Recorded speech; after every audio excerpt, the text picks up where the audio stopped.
Alright, I think we're back. This is Frisk of the Nictogen Collective, Nictogen System, and I'm resuming my Undertale stream that I'm doing on behalf of my friend Helel. Let me get a couple of things ready here. Got my glasses on.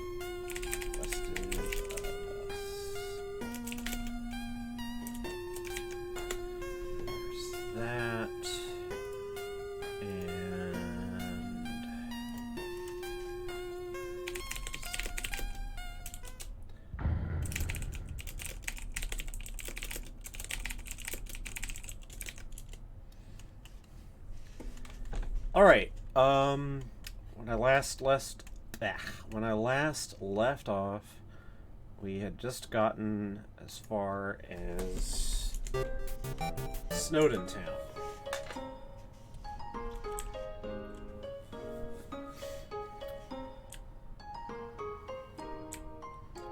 Well, this is as far as I've ever gotten on my own. As I've mentioned on the previous recording, there's a couple other Undertale fictives who accompany me, and both of them, Chara and Azrael, have played this game before to completion. Chara has done so several times, Azrael has done so once, but this is as far as I've ever gotten on my own, which is ironic, I know, but considering that I am the player character. But, well, it's a strange thing being what we are. Well, let's talk to the shopkeeper.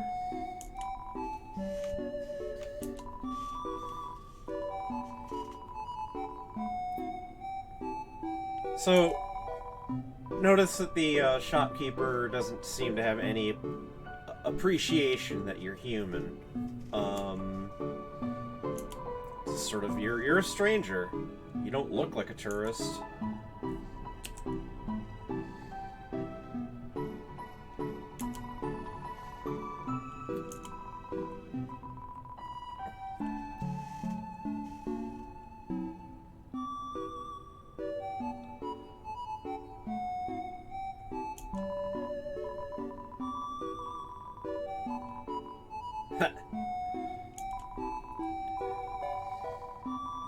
I noticed that there's a, what looks to be some sort of official decree on the wall behind the shopkeeper. It's marked with the Delta rune, and it's on a scroll, which sort of makes it look official.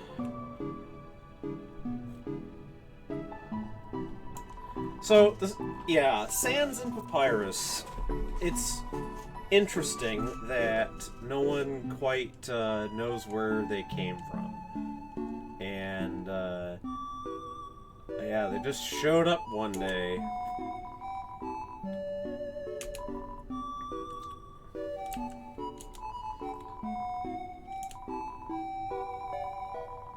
Well, I haven't been in a history class that taught this history.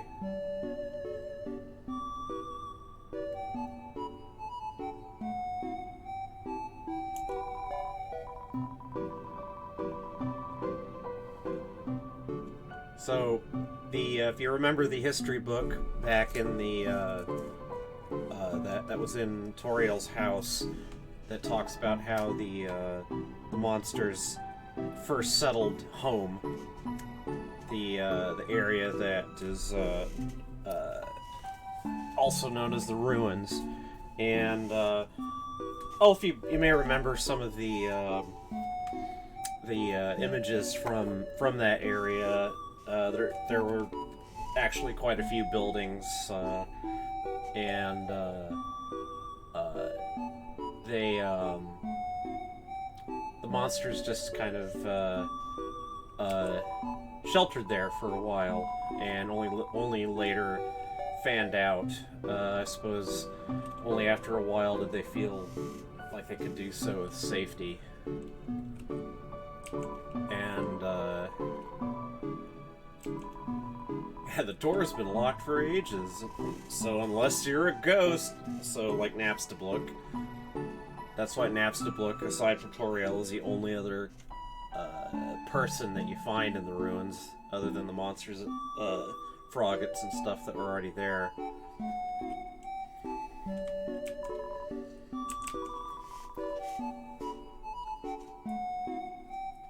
So life is the same as usual. The theme of stagnation and feeling just a little bit trapped down here, although it seems to be on the surface comfortable and peaceful. It's something that is everyone here knows that they can do better, feels that they can do better, and we don't know the reason yet for this hope that that the shopkeeper talks about here. That the monsters all think that someday they will be able to live on the surface again. Otherwise, it's just endurance, which is a familiar strain in human affairs too, I suppose.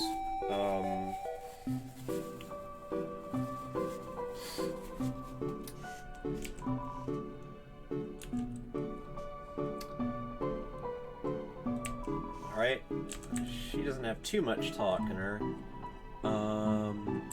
Oh yeah, there's only one shop that you can actually sell anything at, but we'll get there in time.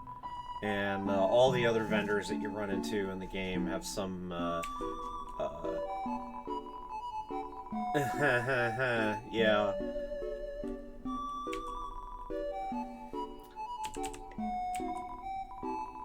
So I don't need anything right away, but I probably will be coming back here for some food. Now, the inn is interesting. God, I never actually just tried to go up. No, you just can't.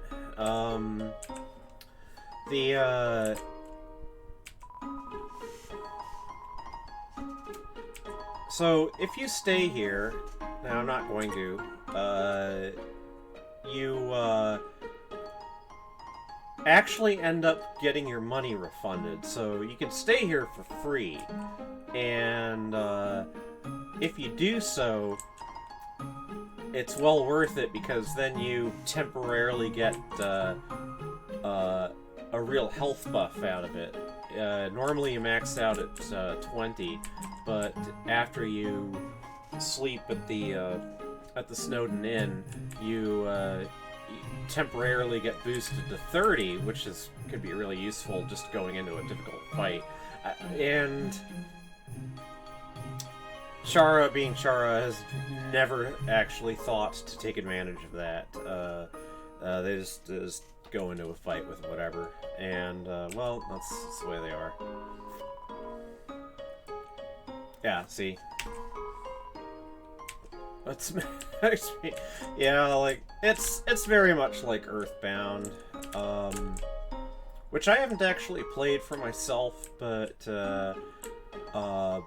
back before I soul bonded, Chara played all the way through Earthbound and all the way through Mother 3 after Undertale, and so. Yeah, the borrowings from the Mother games are at least known to us.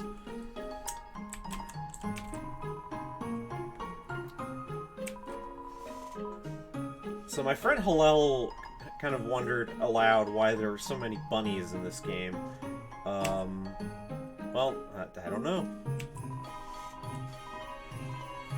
No. Isn't... Bonbons are so adorable. I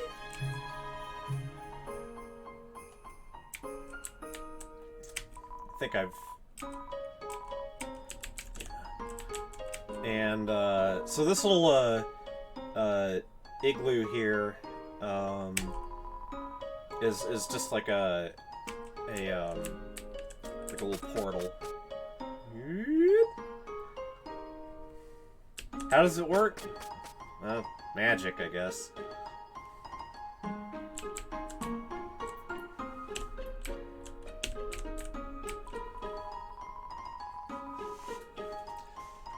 So, this was the gift drop monster that you ran into, and because the game isn't exactly following linear time, even though you met Gift Trot with stuff on their horns and undecorated Gift Trot, and that was literally only about half an hour ago. Already, somehow this became a tradition.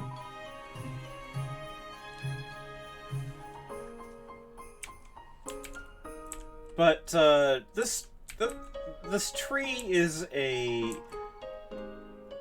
I take as evidence that the monsters are being influenced by human culture.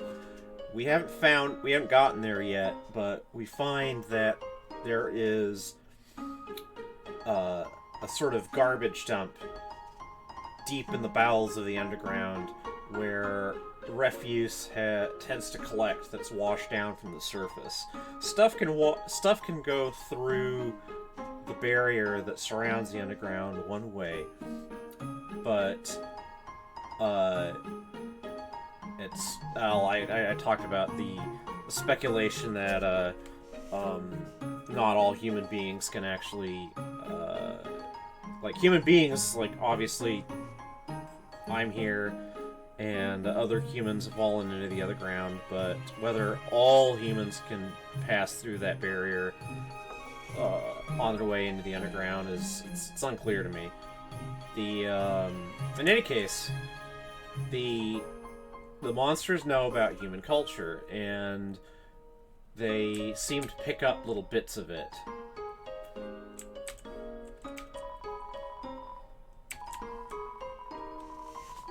Yeah, like there's Santa, and you find out kind of who Santa is eventually.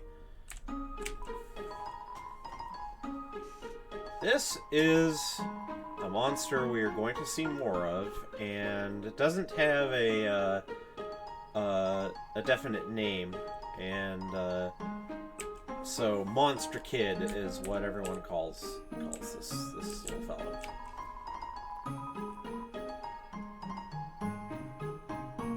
Oh, yeah, like Monster Kid's referring to Sans, I guess.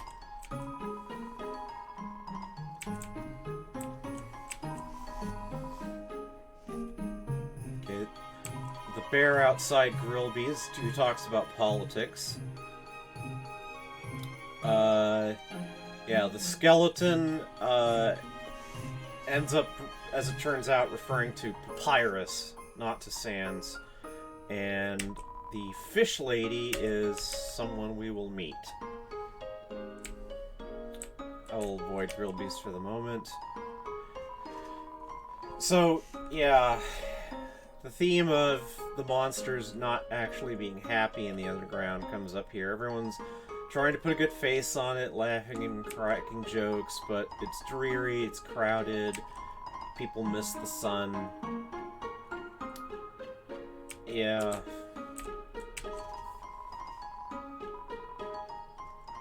Yep, we just put a smile on it.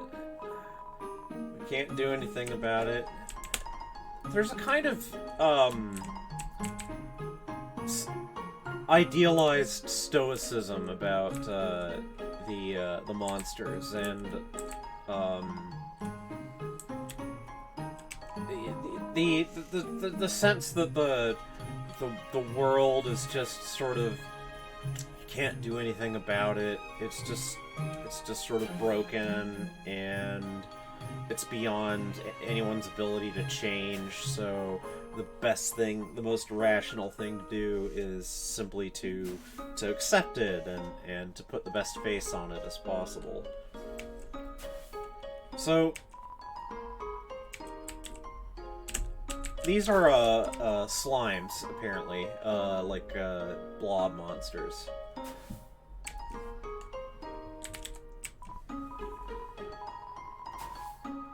The world sure felt boundless.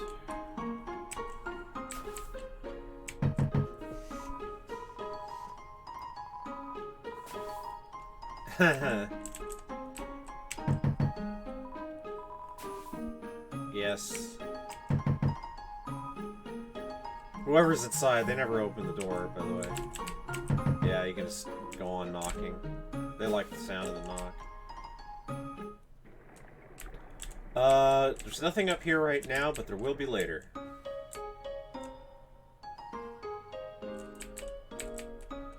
This is Ice Wolf. Ice Wolf, is performing a very important duty, although we won't see the other end of that, where these big blocks of ice end up going, until later in the game. And you can talk to Ice Wolf, but not right now. Yeah, this is a game that, like Earthbound, rewards you for talking, trying to interact with as much as possible and talk to as many people as possible.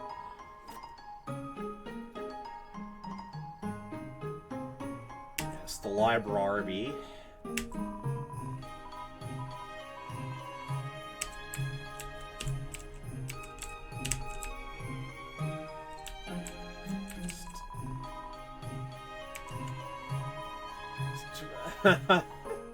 Well, a long time ago in a lifetime far, far away, Chara used to do crossword puzzles. I haven't.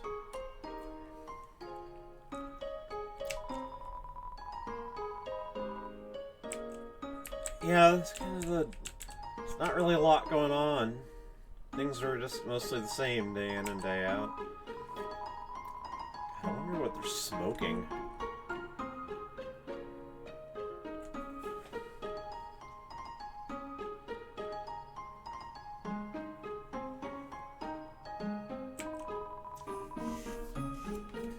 I mean, I've had dull make work in school too.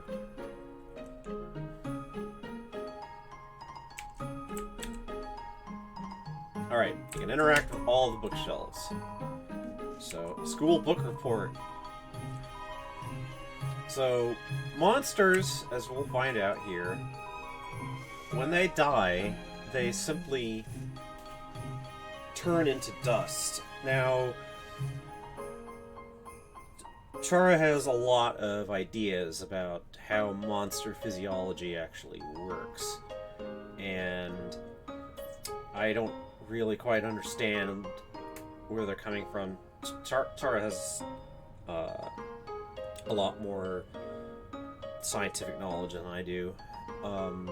That's just, they're a science nerd, and that's just how it is. But they basically think that the monsters are an energy pattern that's stabilized by a small amount of matter, whereas we could think of organic bodies as an energy pattern stabilized by a large amount of matter. And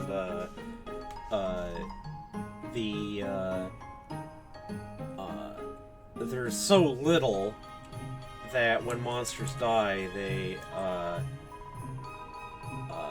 they don't leave a corpse, they just turn into a little heap of dust.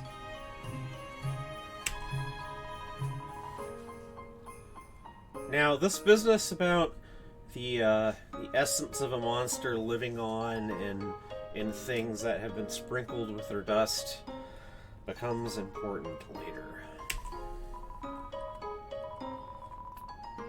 I mean, you haven't even gotten to one page, but whatever. You do you, kid. So, monsters are mostly made of magic. Human beings are mostly made of water. Now, what magic is, well, I'm not competent to comment on that.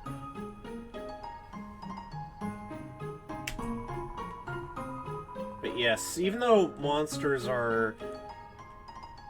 they can do an immense amount of damage, they are,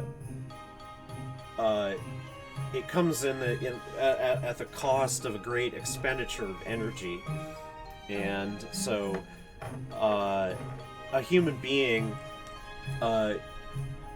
is actually at a strong advantage, because a human being can just kind of keep going and going, and monsters can't do that.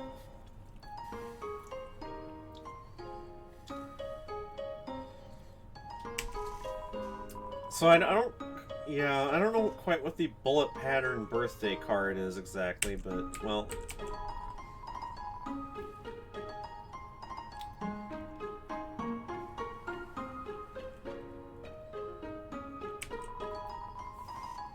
Yes. Pick up the book. I started reading it. Oh. Well, I suppose the library might be a little light on material. So yes, monsters' bodies are a lot more fluid than the bodies of organic beings, but as a result, the sort of material strength of the monster is a function of it's how much magical energy the monster is expending at any given time. And so, like, a monster will be capable of extreme strength and resilience, but only for a short time. And as this text says here, because magic is a thing that is governed partly by emotions, the monster's strength and resilience is going to be a function of emotions too.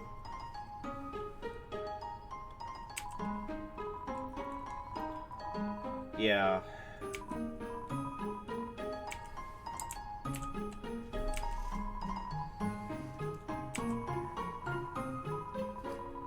So, yes,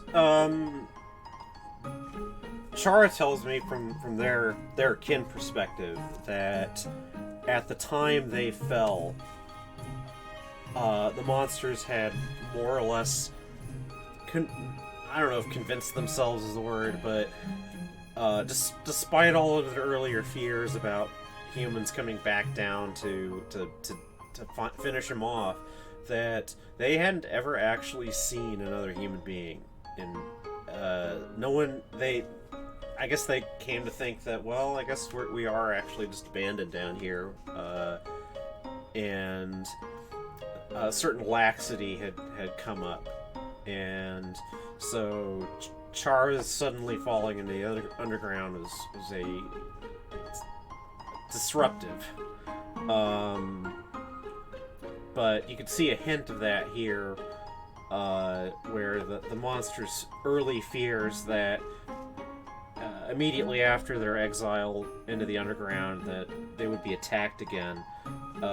When no attack came, nothing ever happened after that, then they started to relax a little bit and spread out to beyond the ruins. Harsh cold, well, that refers to snowed in, damp swampland, is going to refer to the next area, which is called Waterfall, and then Searing Heat refers to the area after that, which is called Hotland. And finally, the capital new home we are also going to see. And that is, once again, King Asgore, being bad at names. Love, hope, compassion. This is what people say monster souls are made of. But the absolute nature of the soul is unknown. After all, humans have proven their souls don't need these things to exist. Well, let's just leave it at that for now. I walked past Grillby's. I'm going to go back there now.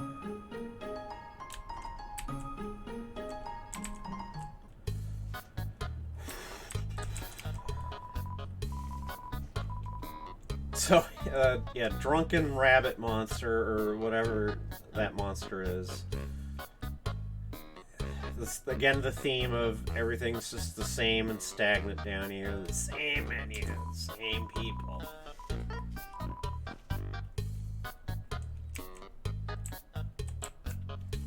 Kind of, almost like a huge sort of Venus flytrap sort of monster.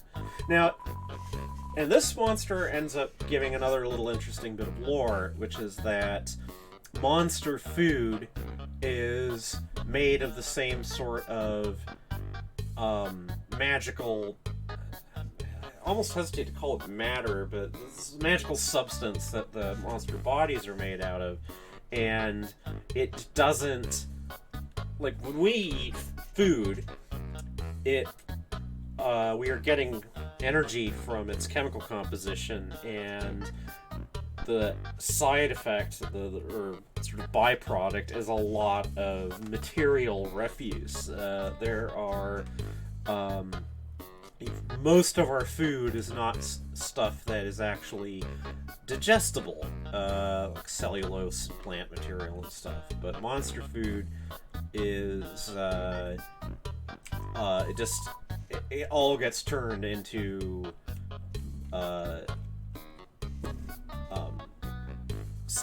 basically the monster gets to make full use of it, and monster food doesn't go bad. And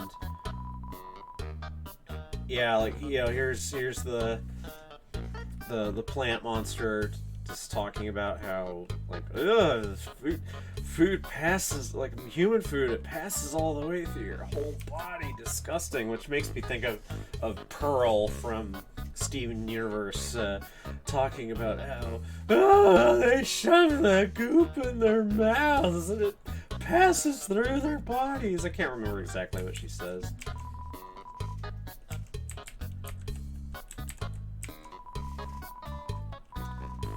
So yeah, the monster population is apparently growing down here, but it is hemmed in.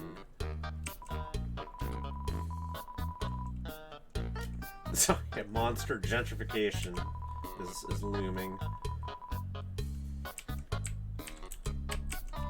Jukebox is broken.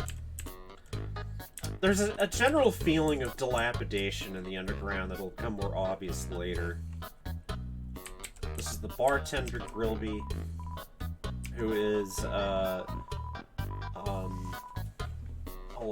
living flame, really, and some in the fan community apparently regard Grillby as like a fire elemental.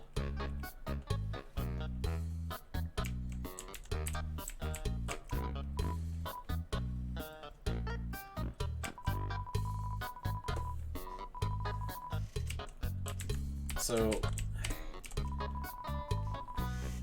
this monster put out a line for some girls, and that must refer to that fishing pole that ran into earlier. Excuse me. Plenty of fish in the sea. I mean, this does look a bit like a fish monster. I mean, all the monsters are just,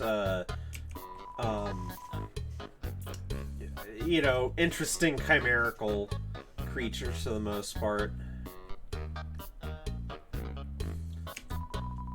see, that's lesser dog, I think. Playing cards. Doggo.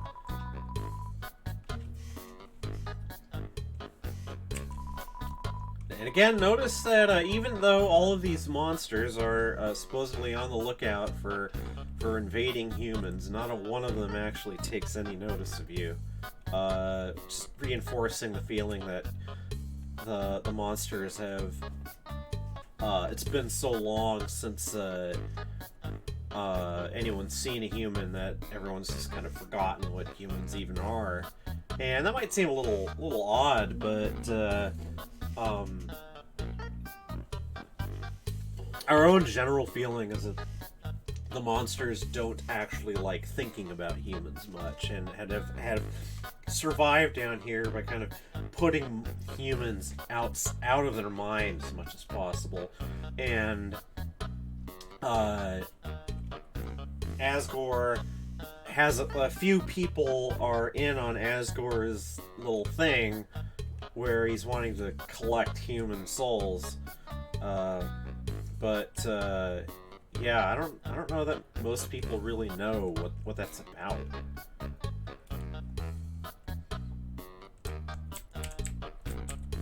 It's very interesting, doggo. I don't know what that sort of, like, the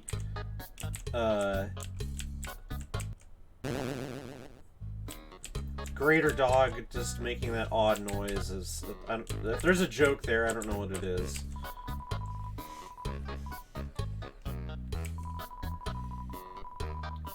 Dogamy and Doggeressa are just hanging around with the other dogs of the Royal Guard, playing cards. Ha ha.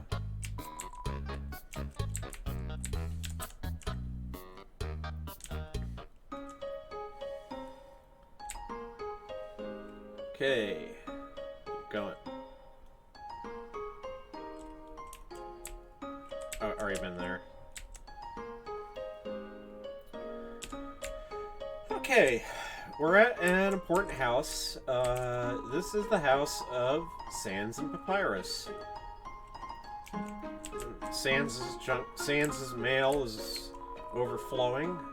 Papyrus's is will do the good citizen thing and not peek into his mailbox.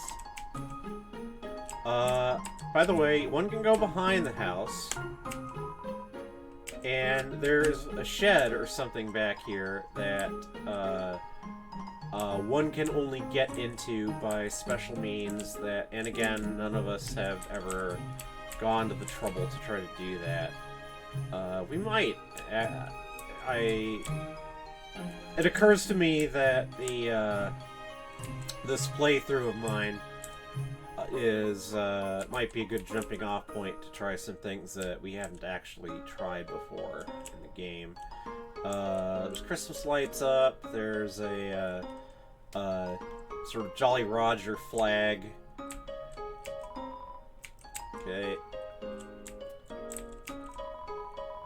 Alright.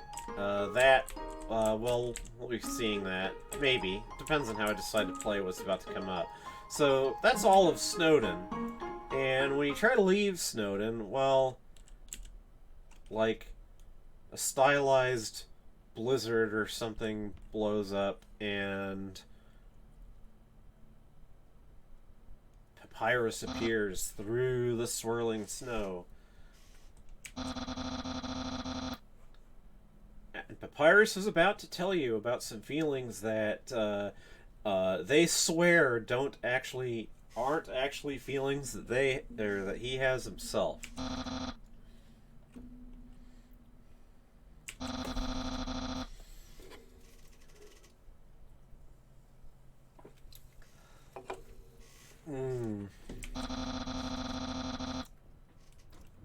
Spaghetti.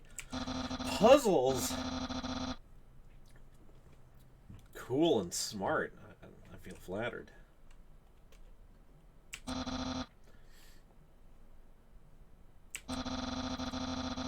Yeah. I mean, this is it's funny, and heaven knows people act this way themselves. They often have an easier time dealing with feelings if they pretend that other people are the ones that actually have them. I feel like, in my limited experience, though, that is something that monsters are more prone to.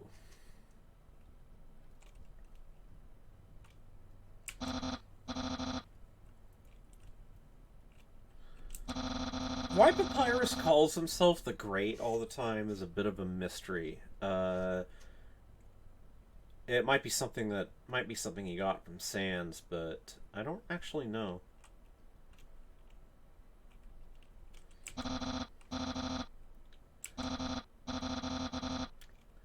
Papyrus wants to do what he very obviously is wanting to do, which is simply be your friend. But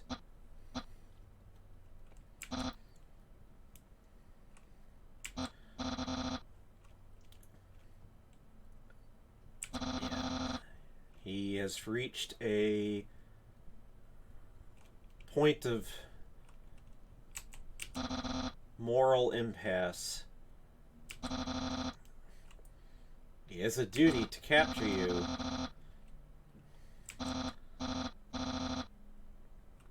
And of course he feels like capturing you is going to make him popular, and he's been wanting to get into the Royal Guard, and we're going to find out more about that.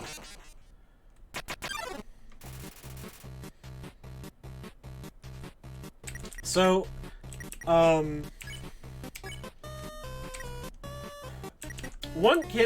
Papyrus will take literally anything you do as evidence that you like him. And so, I don't... Chara's saying, don't you dare insult Papyrus, but, well, okay,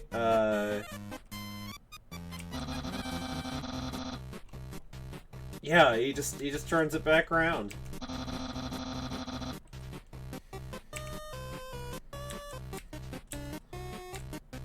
Yeah, it's an odd circumstance of our trio of personalities that Chara ended up being the softie.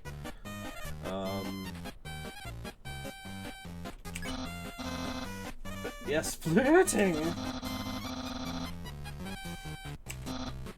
And this is going to pay off in a bit, by the way. Oh, I don't have any redeeming qualities. Oh.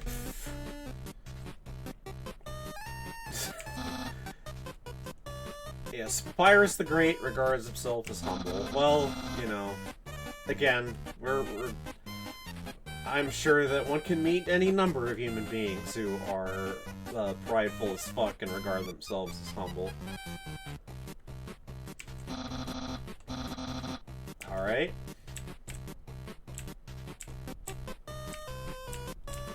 So, whenever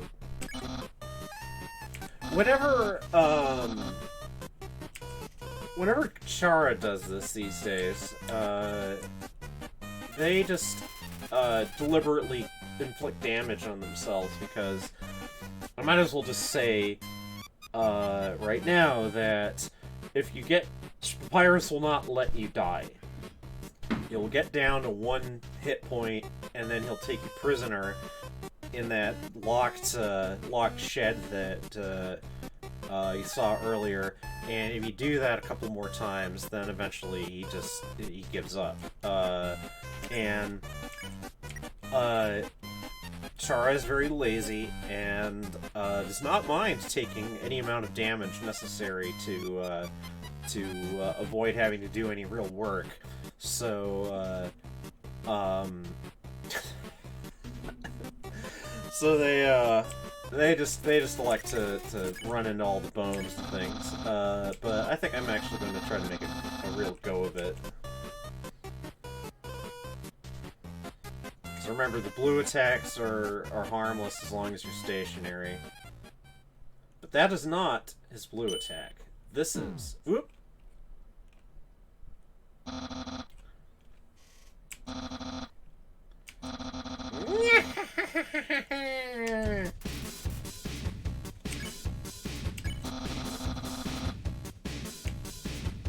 And yes, he is already thinking of his date.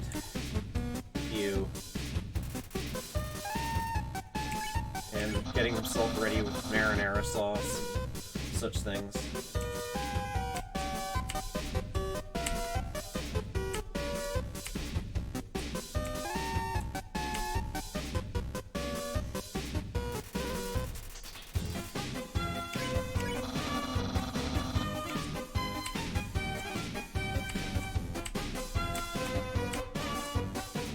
See, Chara, this is how you're supposed to do it. I don't know what anime powder is, but I'd like some.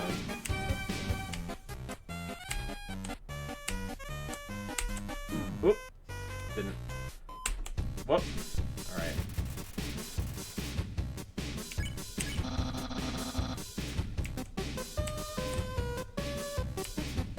Ack! Yeah, that was not well done. So MTT brand, by the way, we are going to meet who is responsible for all that stuff. Spaghettore. I don't... Is that a word?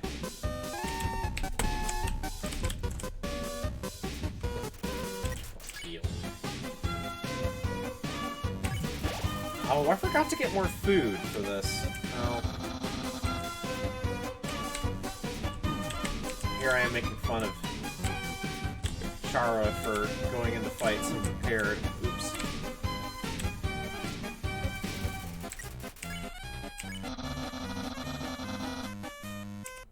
Oh yes, Asgore does topiary. Ugh, not doing this confidently.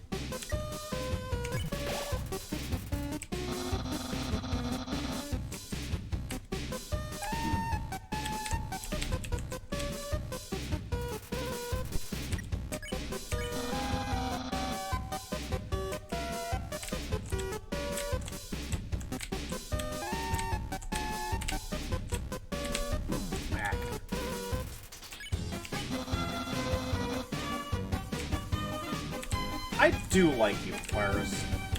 That is true. Damn it.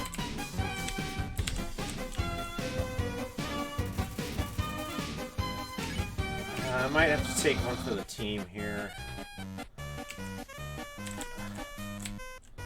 Oh, we have the faintest idea how rare I am. Do I have anything left? No. I think you can eat the snow piece, but you're not supposed to.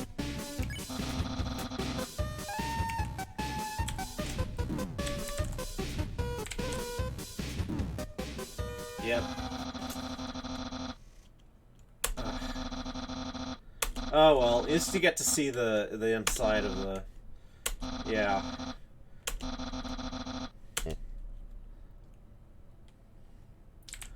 Okay.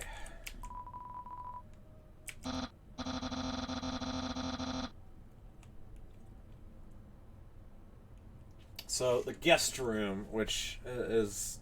It's got a... He doesn't know anything about humans, so he just put out some dog food for you, and a chew toy, because, well, he's trying to get into the Royal Guard, and, with hardly any exception, the Royal Guard's all dogs, so that's what he knows.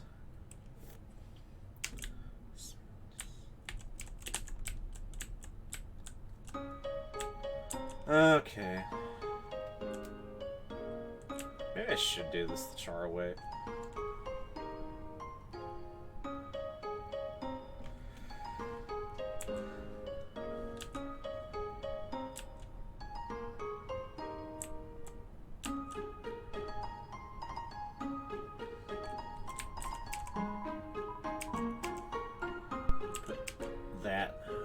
away so I don't accidentally eat it. Okay.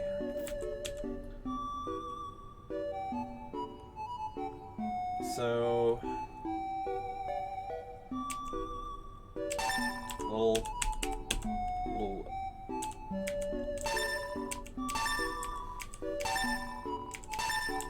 Okay, little food. Some better defense.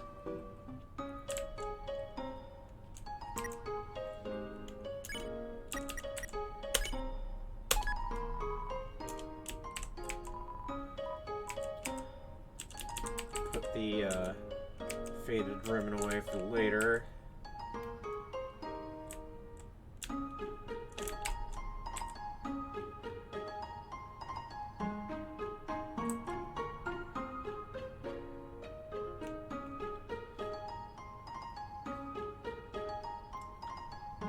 Why didn't I use the igloo? Oh, I don't know.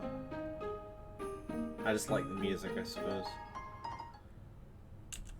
So yes, if you know, it'll just kick you back to Papyrus. Says, hey, you got out. What's the deal?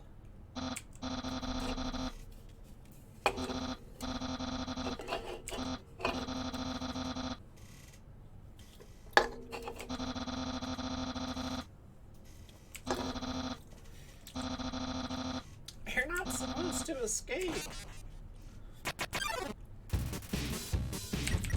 Alright.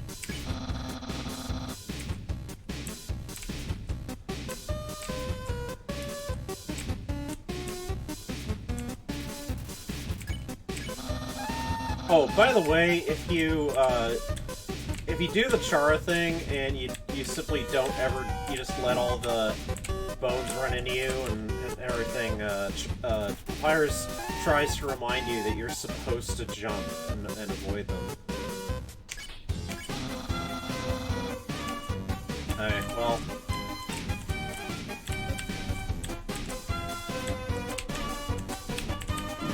Ah!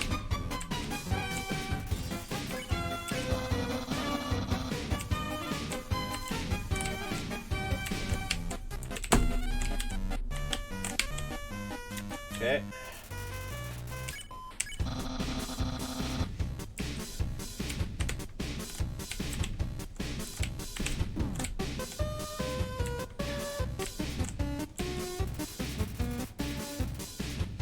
Fishy cream, jeez.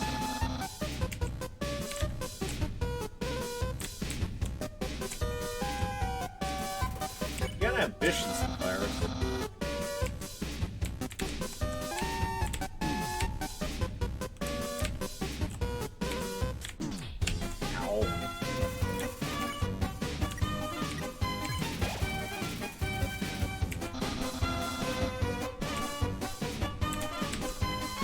Damn it, that was badly done.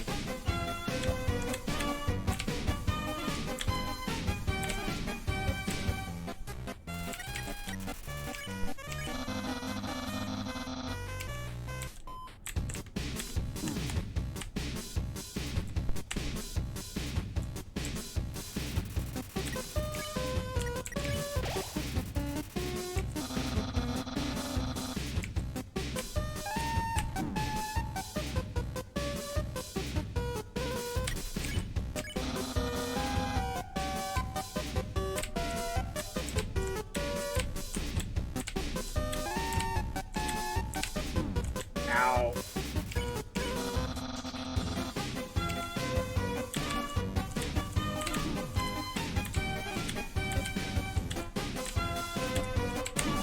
Ow.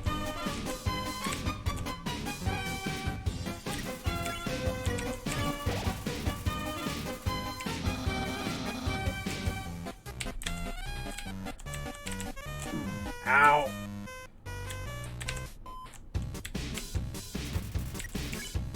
Ah.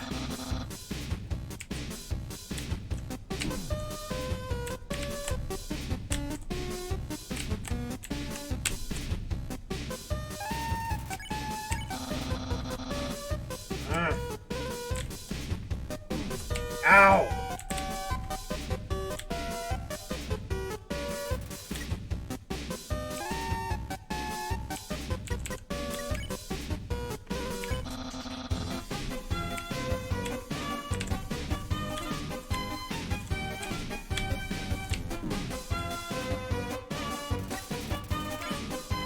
Okay.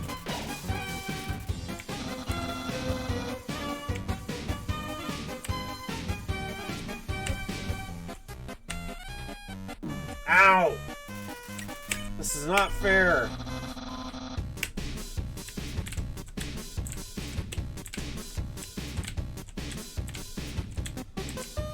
Ow! Why can't I be better at this? Ugh.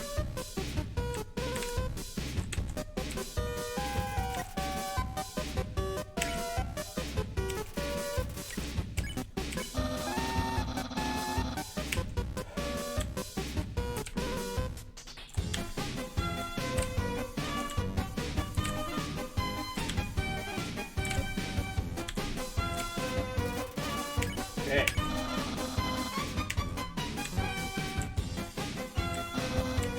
Yeah. The annoying dog.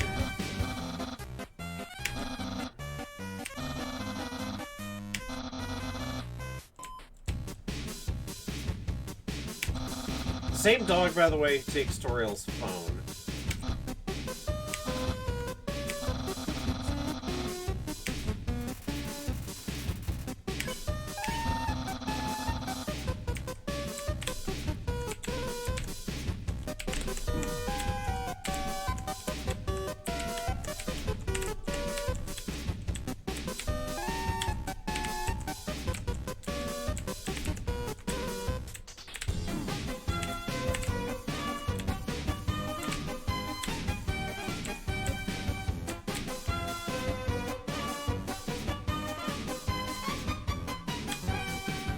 Ah.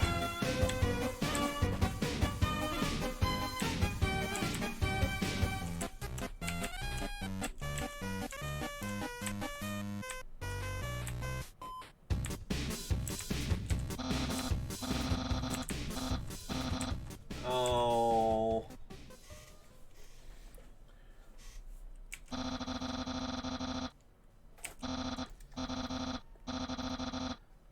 Yeah, he's giving up.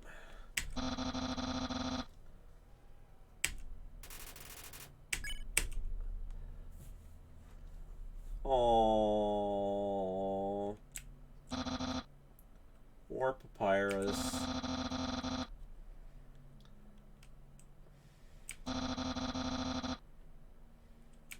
So, Undyne. Remember that name.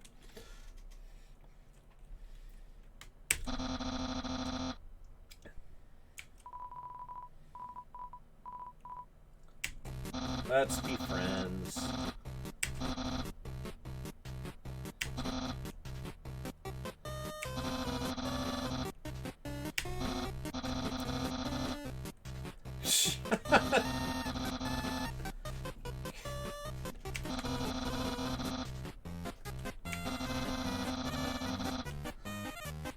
Yeah, amazing.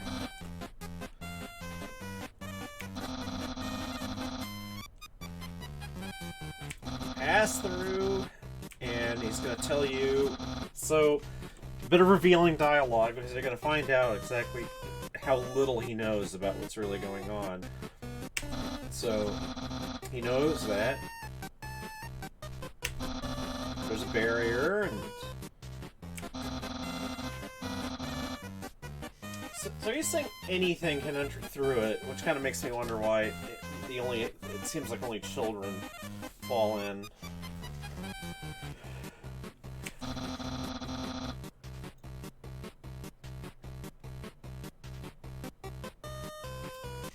Now, yeah, this isn't exactly the truth here, but he doesn't know that.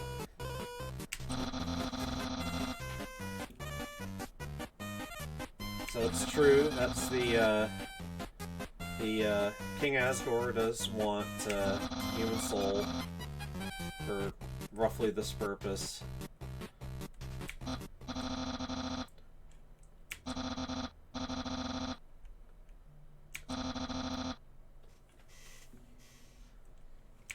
Yep. King of all the monsters is, well, I mean,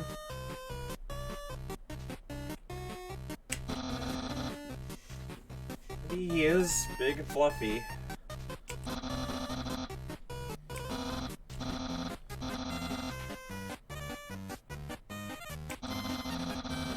Yeah. That's not the truth, but, well... Papyrus doesn't know what Asgore wants humans for. Not exactly.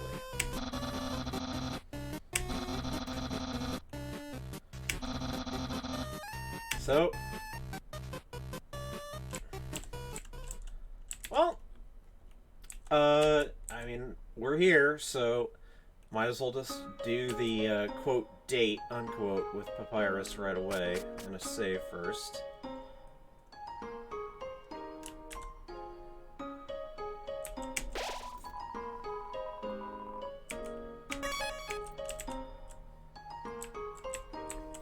Just gonna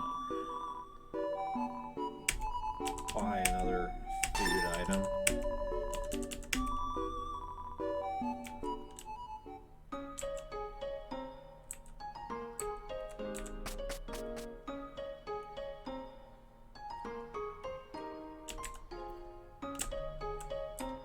Hi, Papyrus. Seems like we just met.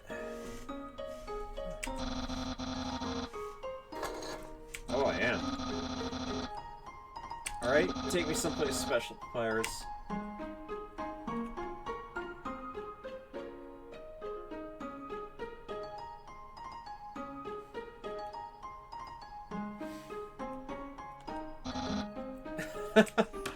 Well, okay.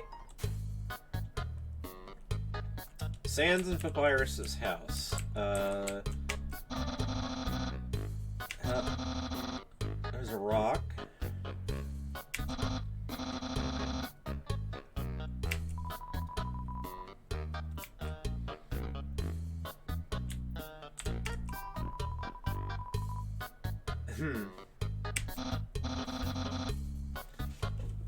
Yeah, the relationship between these two is interesting.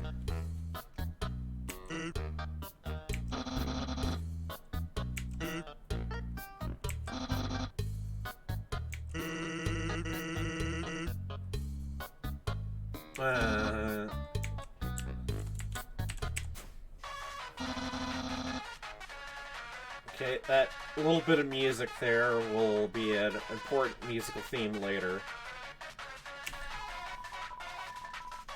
MTT, there's that name again.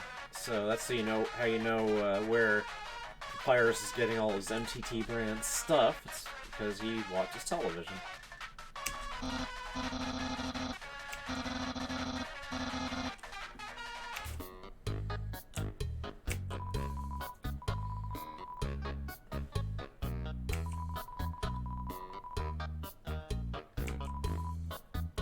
Oh, a little money.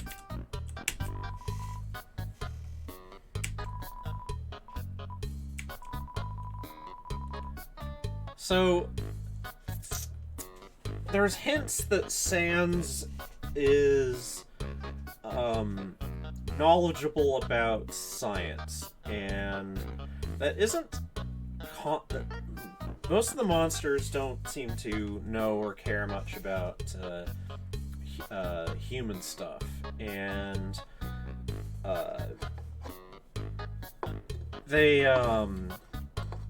there's only a few monsters who seem to have an interest in what we think of as science, as opposed to simply using magic. And so, this is a hint that Sans is one of those.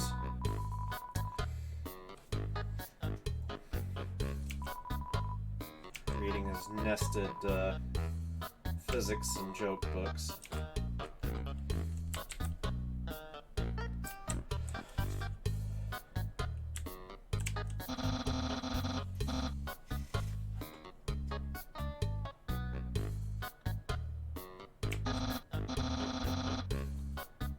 So, Sans here is trying to bake a pie, and, well, there's a reason why he's specifically trying to bake a pie, and, sugary non-egg substance. Yeah, I mean, why Papyrus doesn't know what pies are is unclear to me.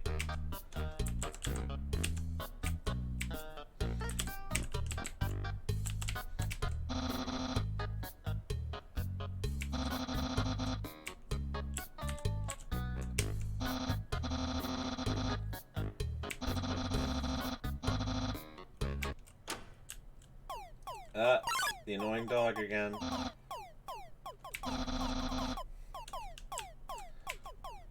It's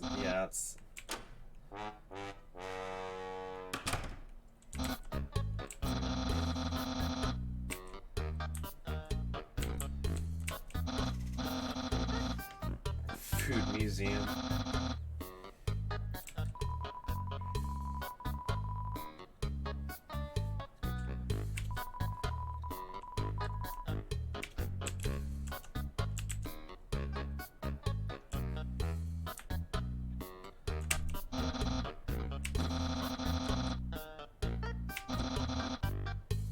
Go in and do whatever people do when they have a date. I want to do that a little bit. Just want to finish the rest of the house here. Picture of a bone. It is possible to get into Sans' room, but I don't remember the circumstances. Anyway. Let's go into Papyrus's room.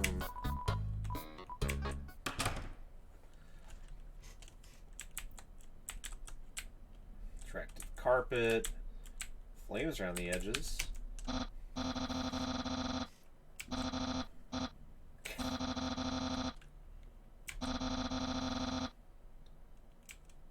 So, he saves the bones. Which is sort of interesting.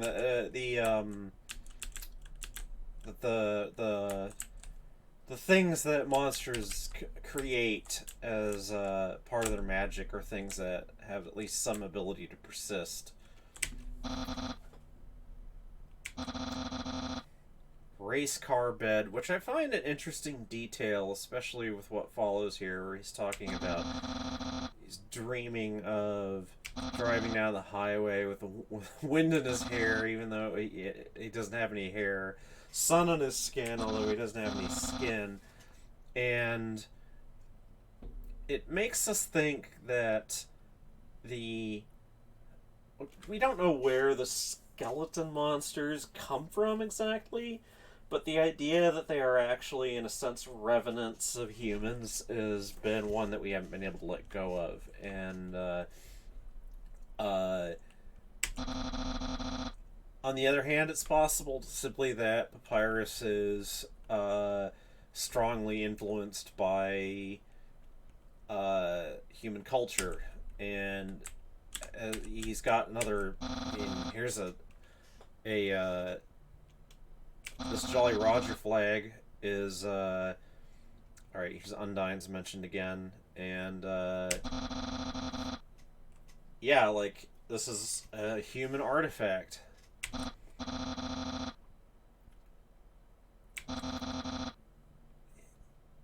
Why would a human flag have a skeleton on it? Well,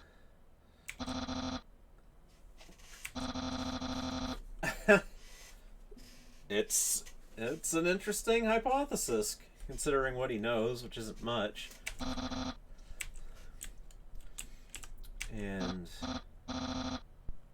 action figures.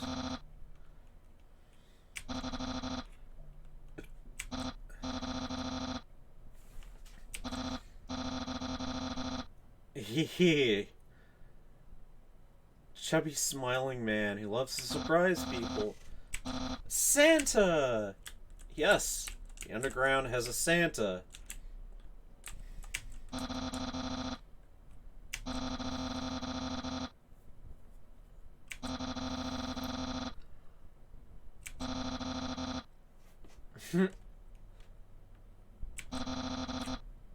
Aww. yes, there are...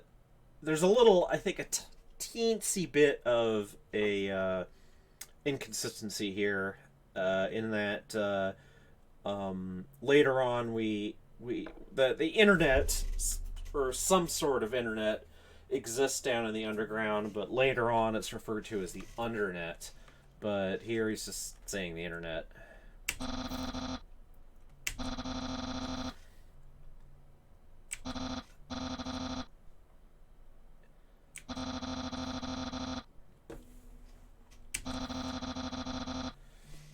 Bad puns in a goofy font. I wonder who that could be.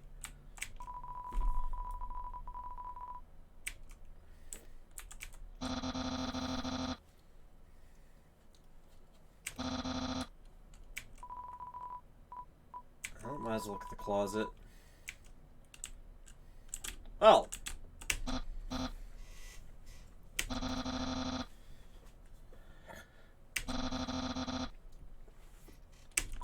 Let's date.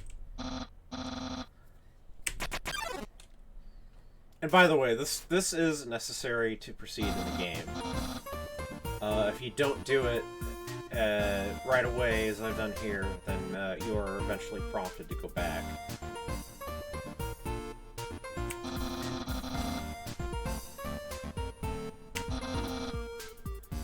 I guess technically I've never done this before either.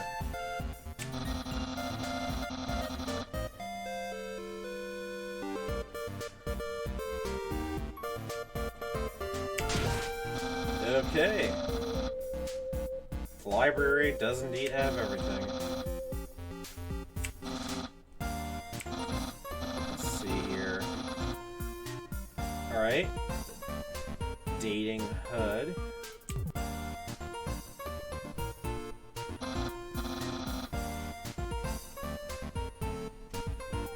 The sort of odd callback to I don't know, the crime and population things remind me specifically of SimCity.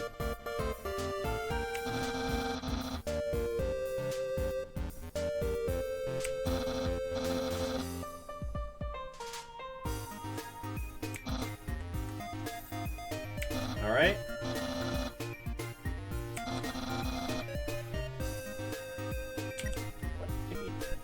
Do you... I'll say no. Ah!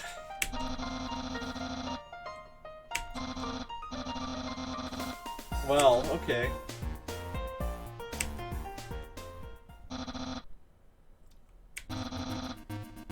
Wire clothing? Oh, I'm sorry, I am wearing a bandana. For some reason, he doesn't count the rest of what you're wearing as clothing. Maybe he thinks it's just part of you.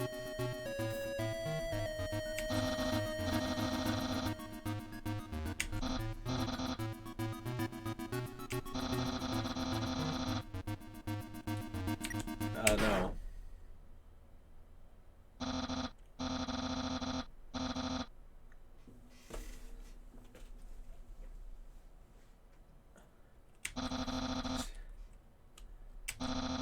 Predestined.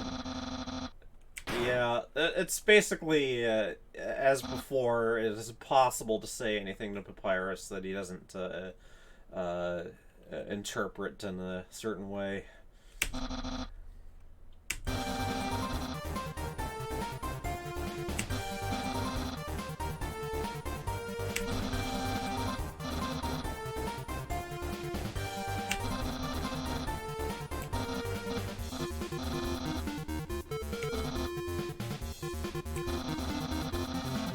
Special clothes.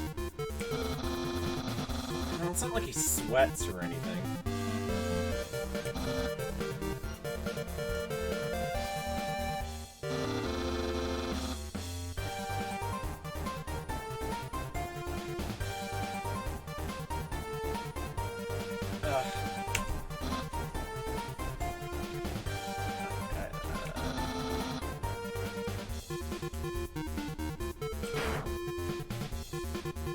Yeah, I couldn't bring myself to say I hated it.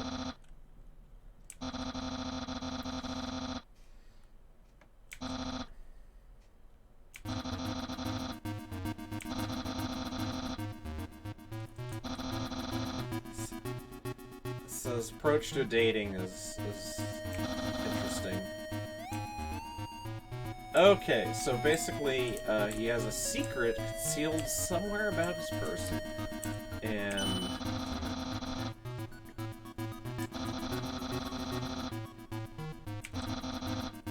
Yep, it's very true.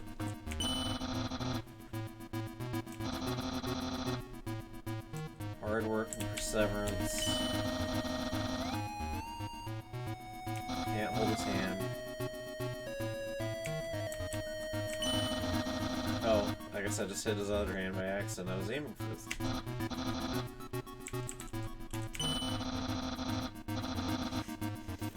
It just said dude on it, apparently.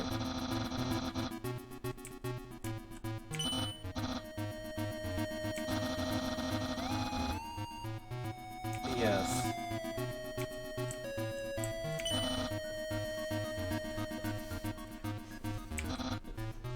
Yes, your hat. I actually clicked on your mouth, but...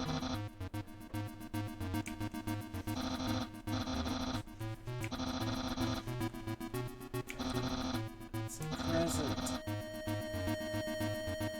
Alright, if I say don't... No, I can't.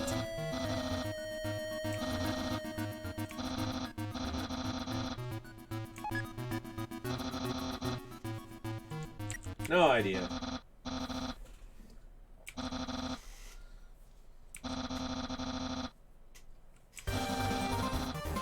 So, yeah, spaghetti again. Aged in an oaken cask.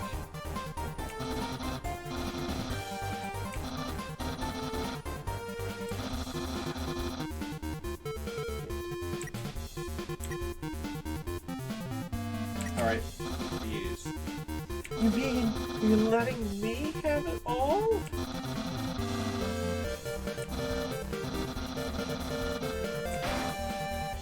Yeah.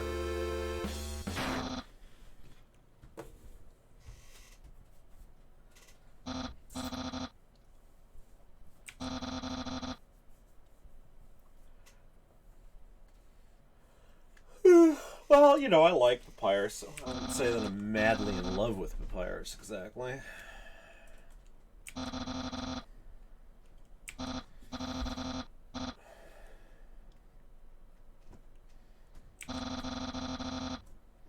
Yes, express your feelings.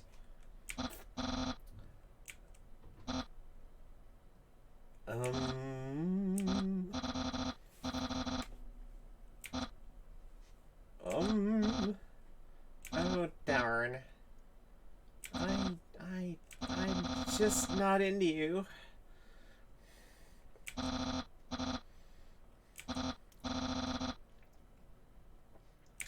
You did try very hard.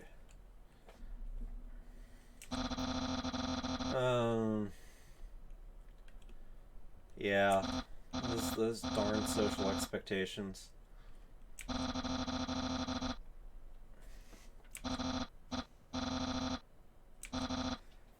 Aww.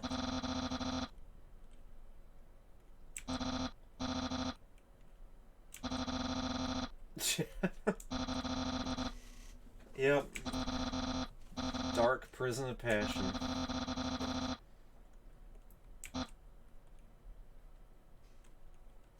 What can you do, Papyrus?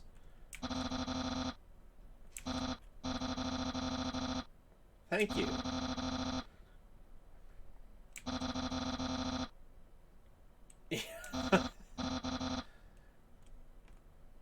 Well,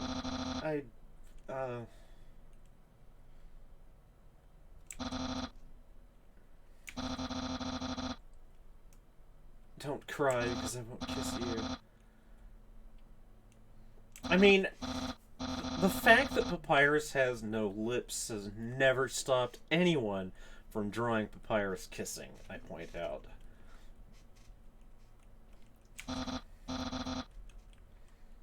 No, I'll never find anyone as great as you.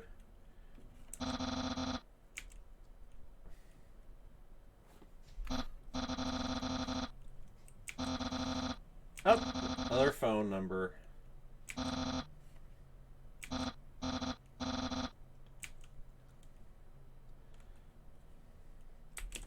And Papyrus is out front now. I think he... Yeah, still can't do that.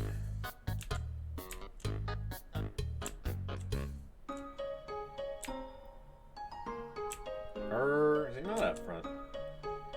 Well, you can call him.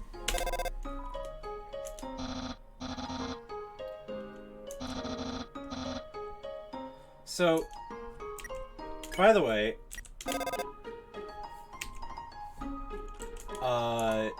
you are never able, until the very end of the game, to call Toriel again.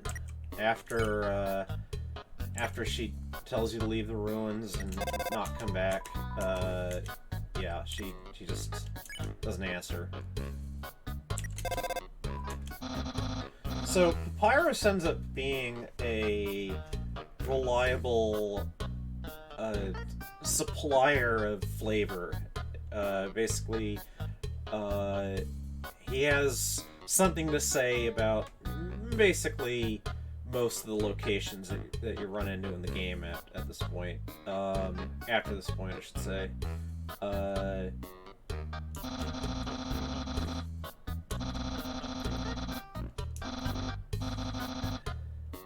Yeah. A world where they don't know how to vacuum. I think that...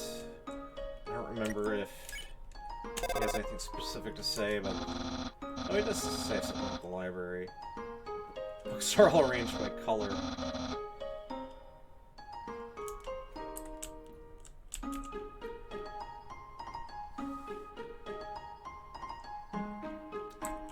And you can go to Girlbees and call...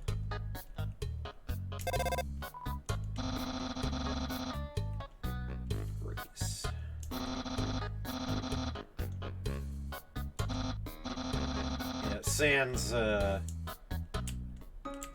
we'll see Sans again soon in connection with Girlbees.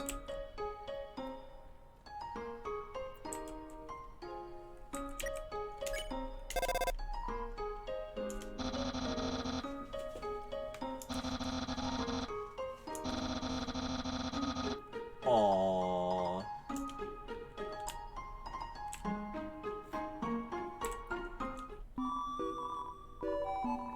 Can't actually call from inside.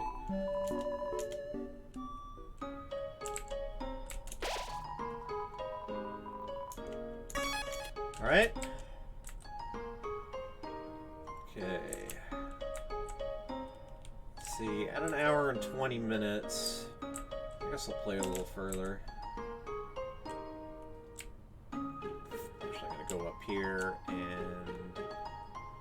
I think, if I remember, there's no special dialogue up here. He just refers to Snowden again. Oh,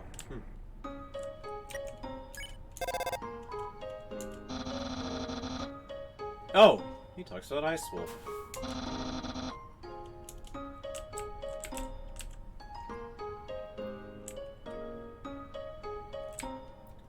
Well...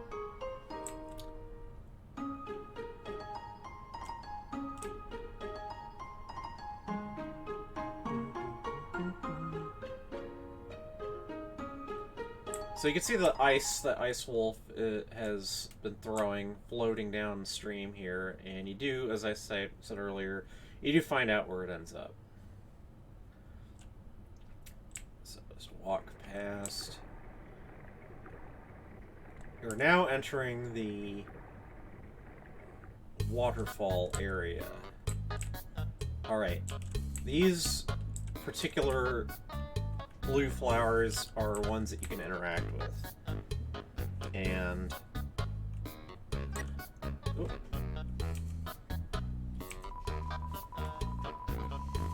They're echo flowers.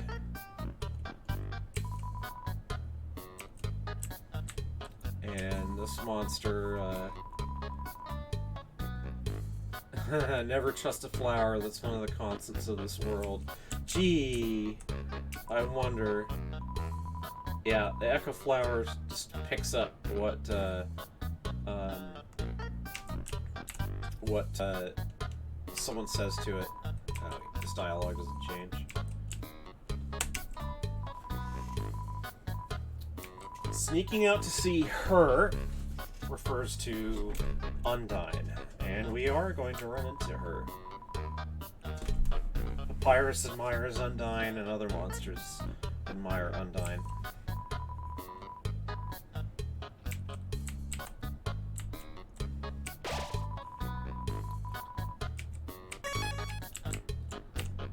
Hello, Sans.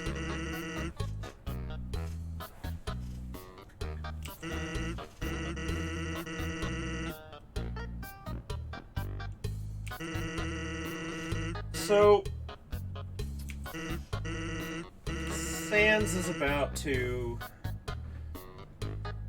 reveal that he has some odd abilities, and one of them is just he jokes about shortcuts, but he apparently can Oh, hello, got a visitor.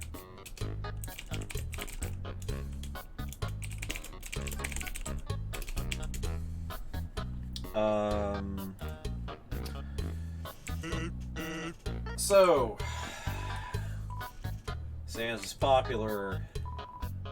Everybody likes Sans.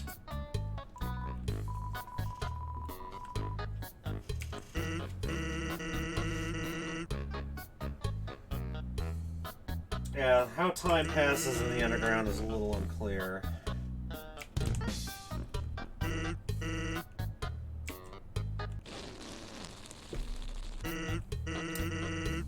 Very funny.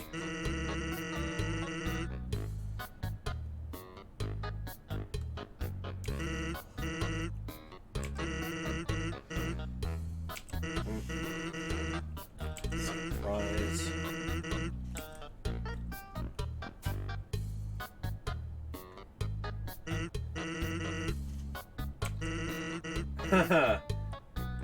Well,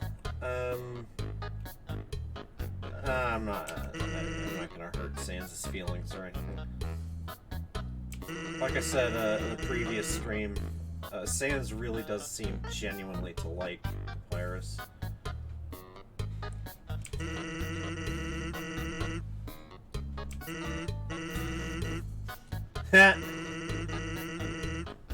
Right. Oh, well, at least you find out that monsters shower.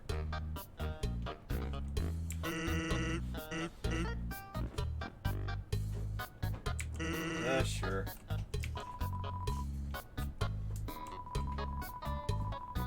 Splat.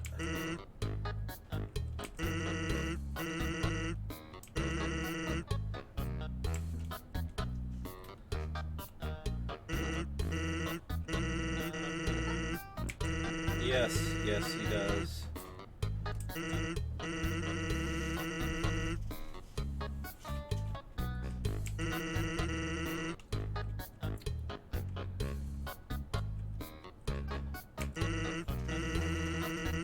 Yeah.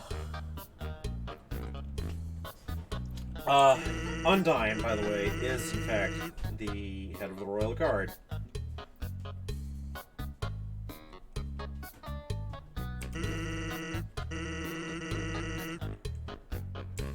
It's still a work in progress. Hang on a second. I'm gonna get myself a beverage. Oh, might be a bad moment. I'll wait a little till I get through this. So, yeah, this is the first hint we're gonna get that something is a little amiss in the underground, and it has something to do with Flowey, but Sans doesn't know about Flowey, he just knows that Pyrus has been coming to him with stories about a flower telling him weird things, and he thinks that it's an echo flower, but it's not.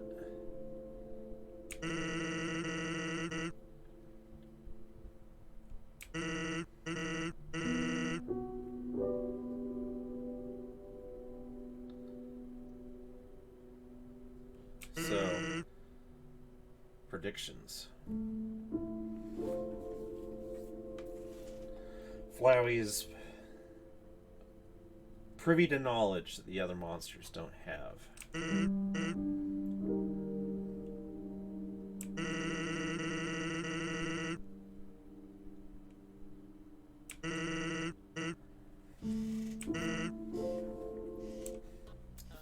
Well, by the way, the track that is it's called simply Premonition.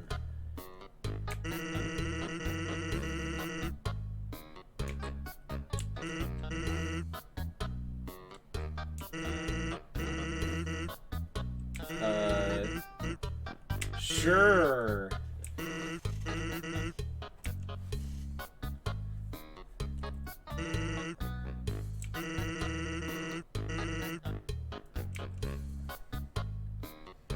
Alright, now I will get my beverage.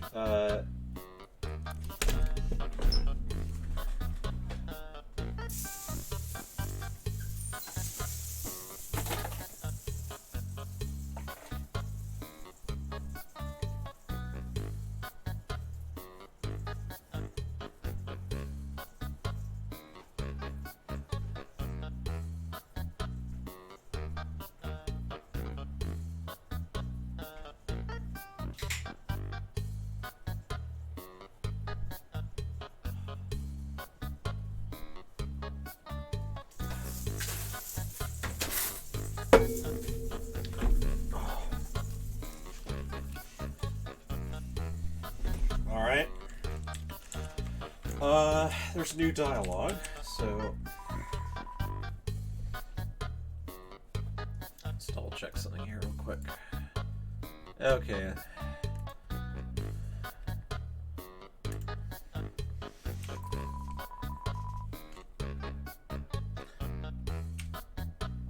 Yeah, everyone likes Sans.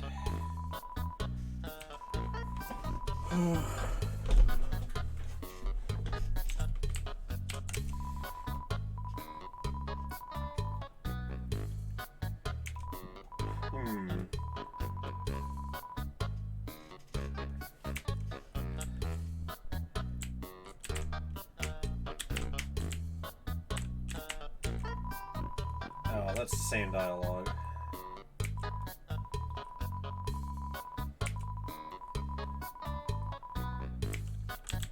Okay.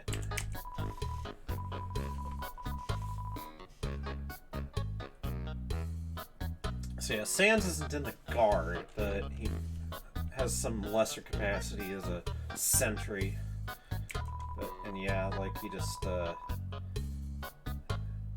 sits around, really. Car magazines, huh?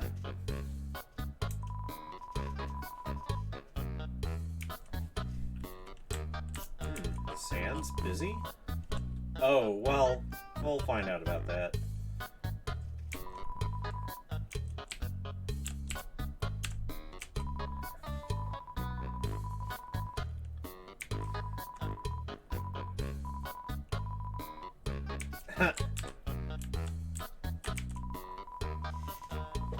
Aww. Who's the interloper? Oh. So yes, he loves to appear without moving is another interesting remark. Another hint of Sans' ability to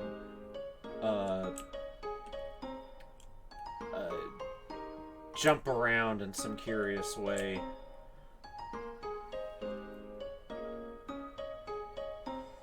As to how Sans is able to do that, well, again, not really my department. What? Why am I going there? Oh, maybe just as well.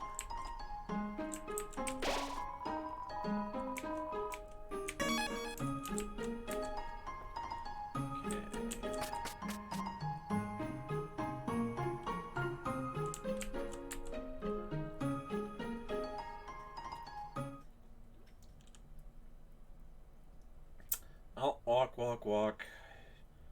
Leaving Snowden. On the way to Waterfall. I suppose the, come to think of it, the layer of haze, it's serving to cover up a sort of a transition between areas, but it actually kind of makes sense, I think, in a microclimatological sense that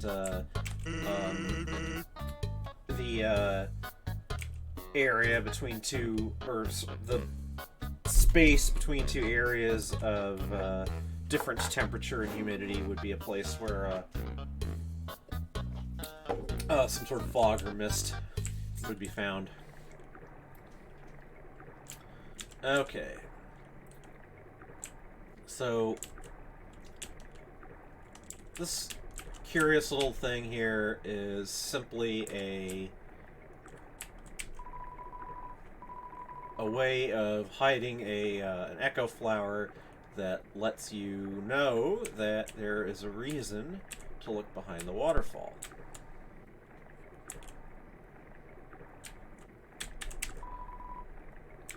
This box, don't need the box right now.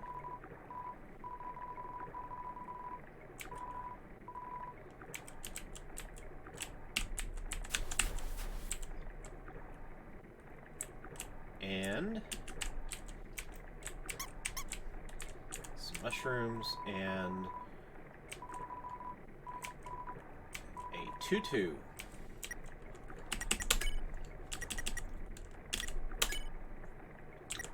And it is a defensive item.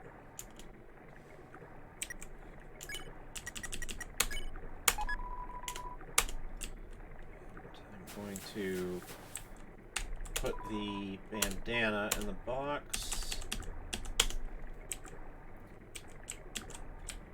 We will eventually be able to get rid of extra items.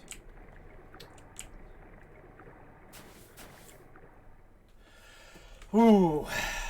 Alright. Things start to get a little more serious from here. So that armored figure is, in fact, the head of the Royal Guard, Undyne.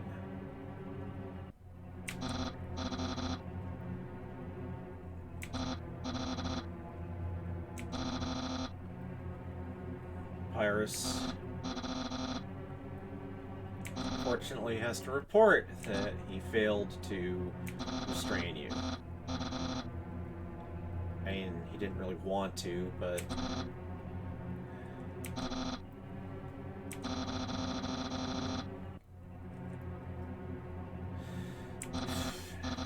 yep, Undyne is now gunning for you. Yeah.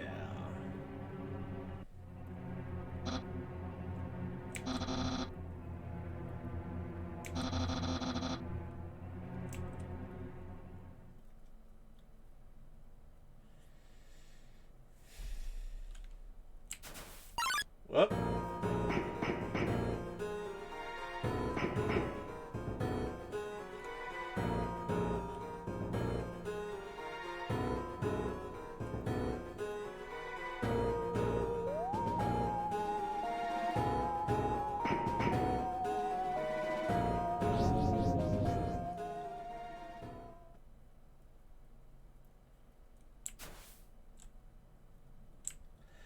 Yes.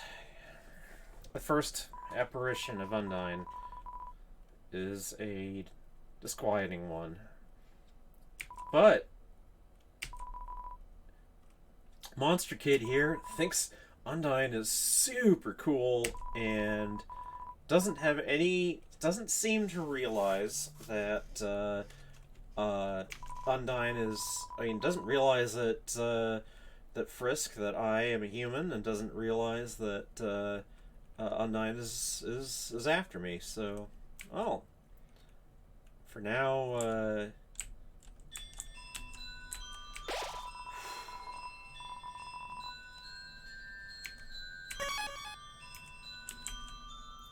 this is one of the most beautiful tracks in the entire game.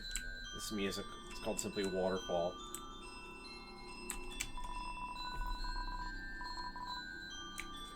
Okay. Bridge seeds. You let go of them, they float in a direction directly away from you.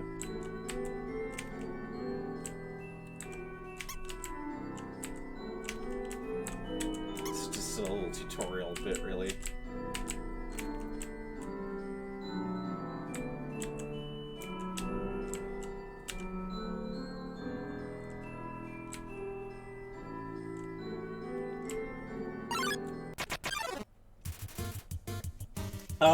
Now, by the way, because that waterfall track is so beautiful, this is where the friend that I mentioned earlier who, didn't get through this game all the way and, doesn't like it as much as I do, as we do, this is one of the things that bugs her, is that it can go straight from this really mournful, atmospheric track to, well, this. This is Aaron, who is a kind of seahorse-ish creature, and the way to deal with Aaron is to get into a muscle flexing contest.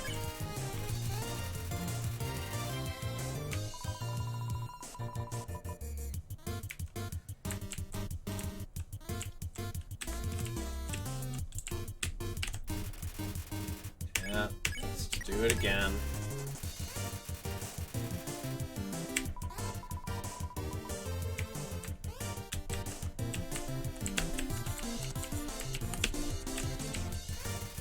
And one more time, and...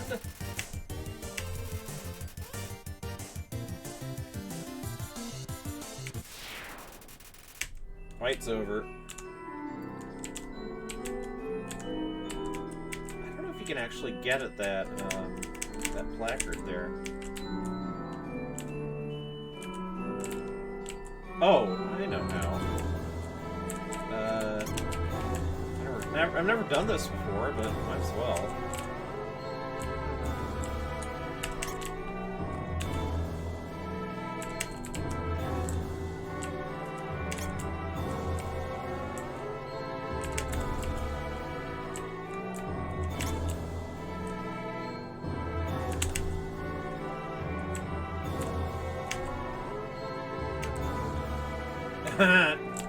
Cute. But, well, it's no problem, because you can just, if an error is made, the bell blossom can call bridge seats back to where they started. So,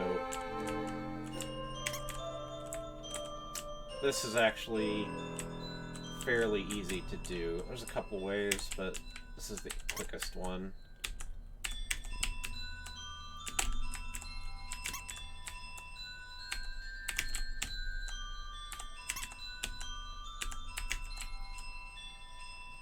Whoop.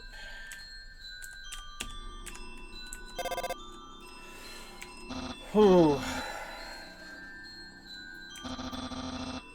Virus is going to try desperately to resolve the conflict of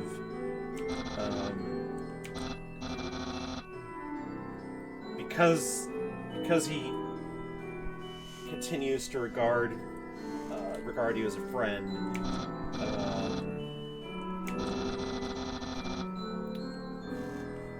He's going to try to shield you as best he can against Undyne, although, yeah.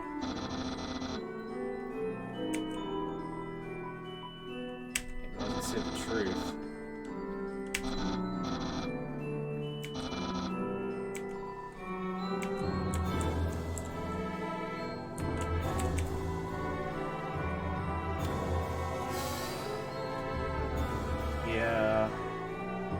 So, one of the features of the waterfall area is that there are glowing crystals in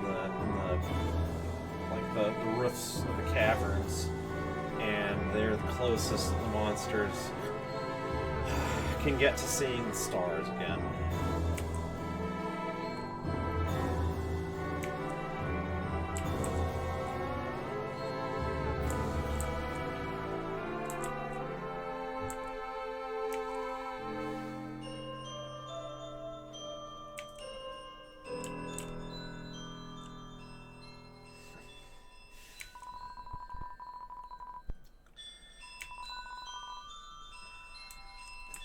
There again.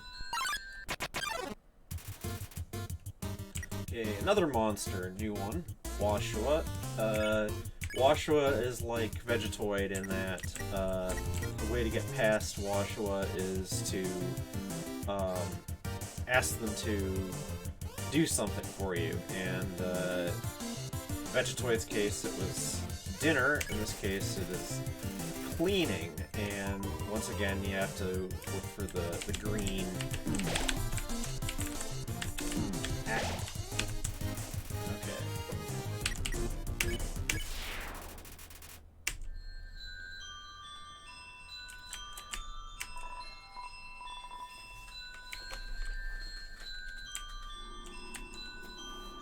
Once again, the theme of the monsters are... Asgore has promised them something, and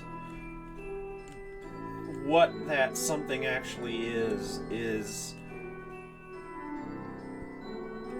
not something that seems like all the monsters really know. They just know that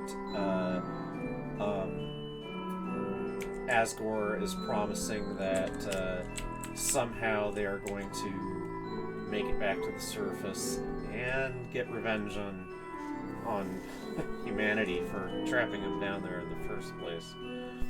Okay, this this is the reason for the telescope. Is just this is a clue.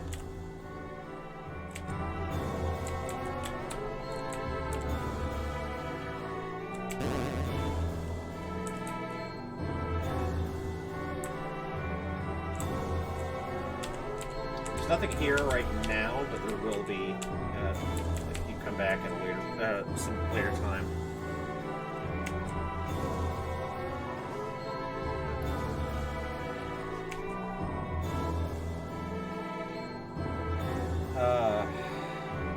So remember the book in Toriel's house talked about a war that drove the monsters underground. We're gonna find out a little bit more here.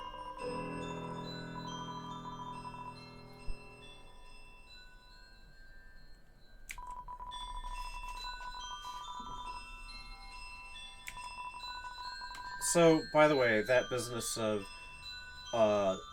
it would take more or less all the monsters combined to equal the power of a single human does become relevant.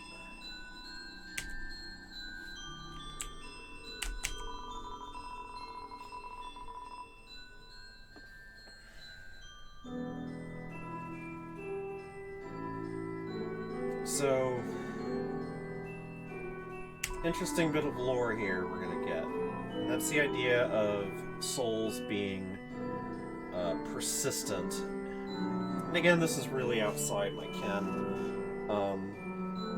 Chara is more speculative than me and has some knowledge, very little bit, of what humans call magic. And they have certain ideas about what this whole business of a soul being persistent and not actually means. And well, I was thinking of trying to pass on some of their speculation here, but I don't suppose there's any real point to it. Right now, we'll just accept the lore as it's given to us. Both monsters and humans have souls, but if you kill a monster, its soul simply dissipates immediately, with one slight exception. But a human soul has a sort of self-contained quality to it and can be isolated and kept, even though the human that once possessed it is dead. And again, this will be relevant. And the monster defeats a human, they could take its soul. A monster with a human soul, horrible beast with unfathomable power. Now,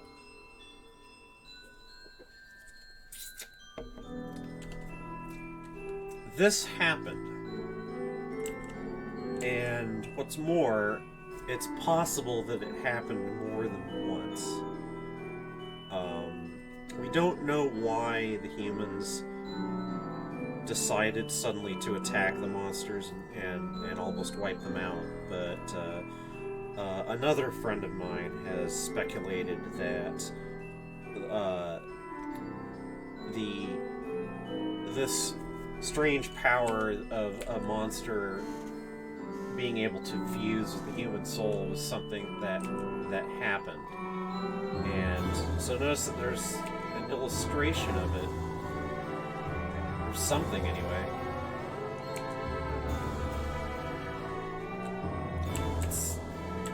It's a small detail, but an uncanny one.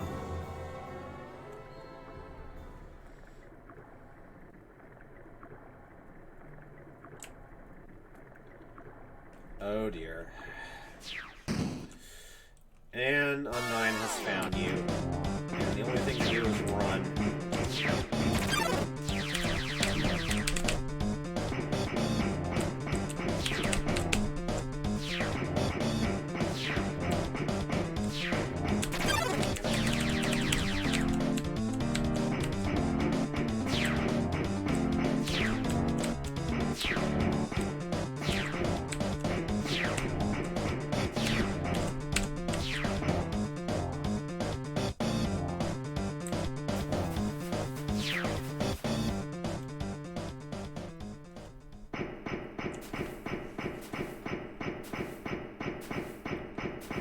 Oh, looks like the jig's up. But... whoop. Hi, Monster Kid.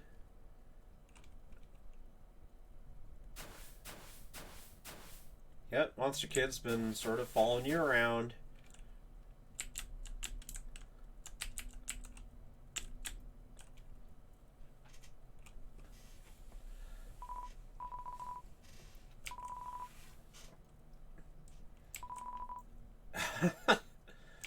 Undyne just touched me. Yeah, unlucky is a word.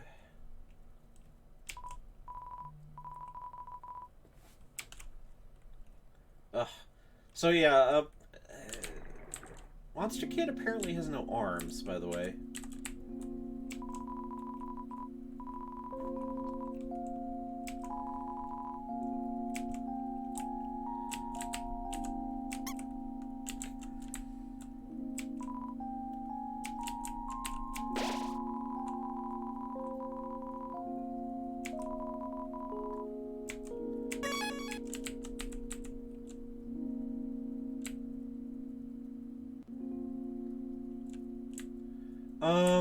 I'm almost at the 2-hour mark, and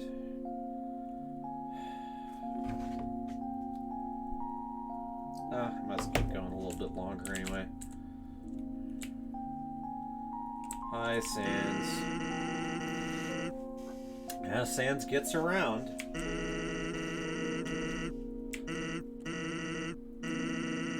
Yep. I'll sure use a telescope. It's a joke. You can't see anything through it, and yeah, he put pink paint or something on the on it.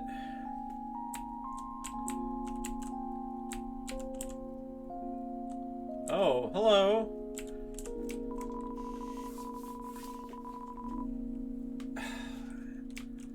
Yeah. I actually find it kind of interesting that an ice cream guy was willing to deface a ancient inscription with an ice cream advertisement.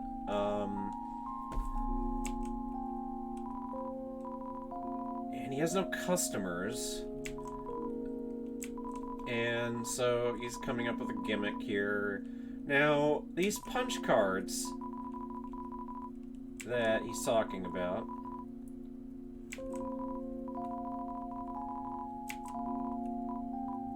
and he's raised his prices too.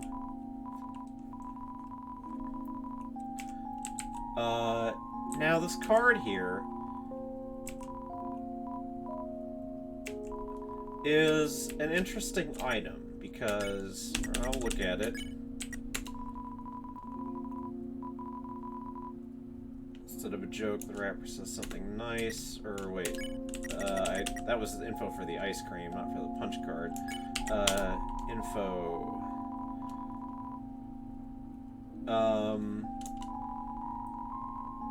Yeah, like you can use the thing. You can just look at it. Whoops.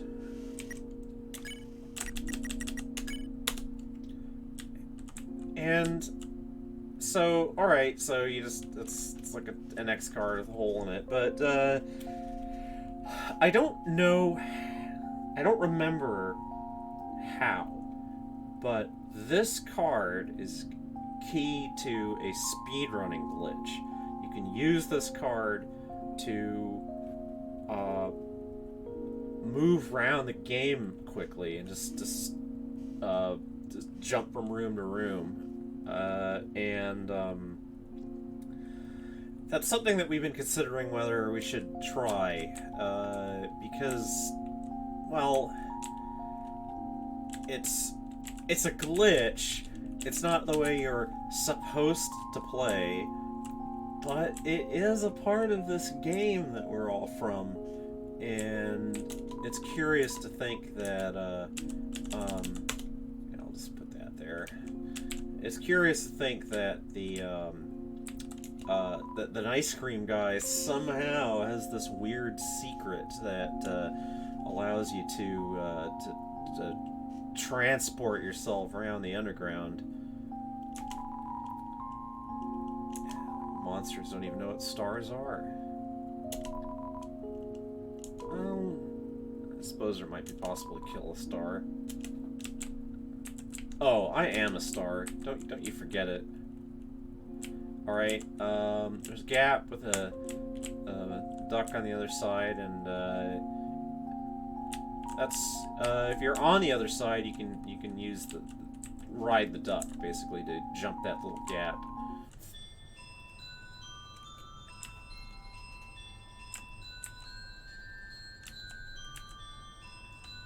Mournful music starts up again.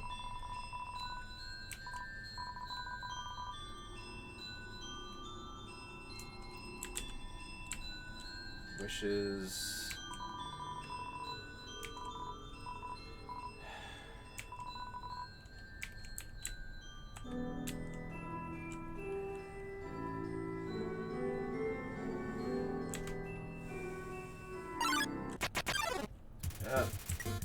Okay, we might find out here that we actually run into a new monster, but we shall see. So, remember we ran into mold smalls before. Nope, they're both reacting the same way, so nothing special here.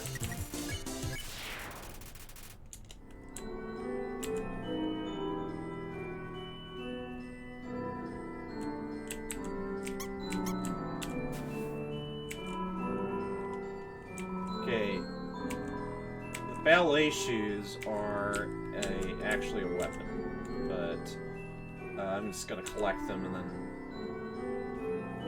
dump them, and might as well do it right now.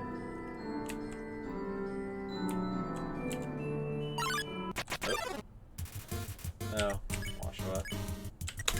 Clean.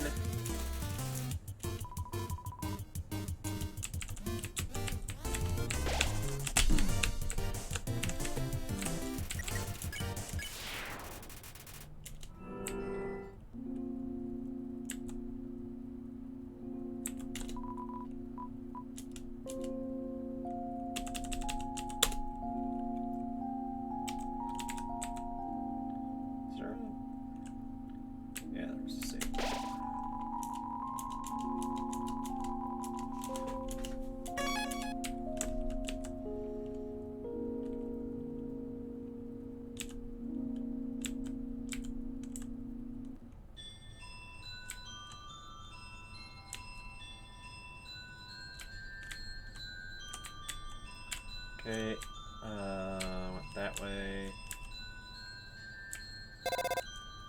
Oh, it's virus again.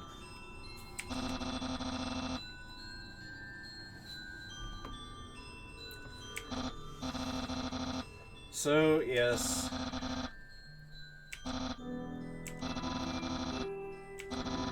Oh, I am going to have to go at some point. Totally forgot. There's food cooking upstairs I need to worry about.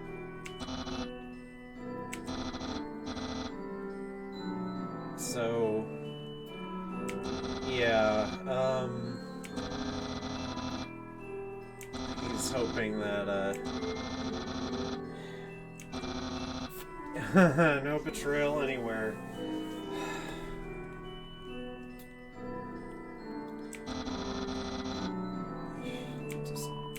Myers desperately trying to, perch himself between the horns of a moral dilemma.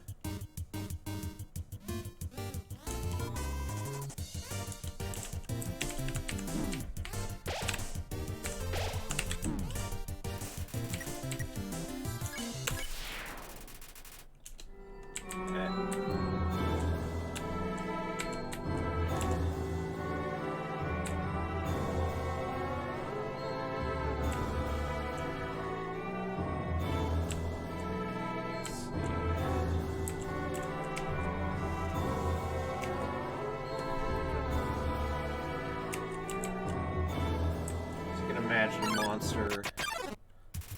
Ugh.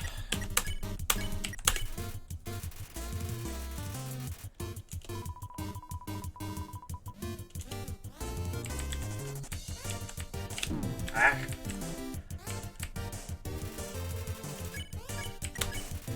See, at least in Deltarune, so like you're an Undertale, random monster attacks are completely unheralded. There's no visual cue. Oh wow. Hurt myself a little bad there.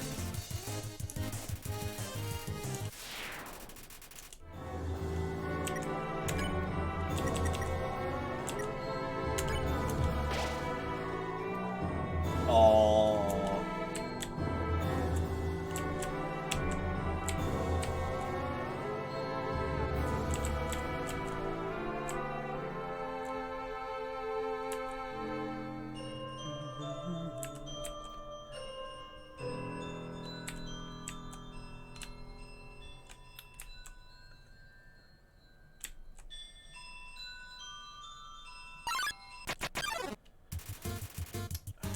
I'm running from this one. Oh, won't let me run. Ah! Yeah,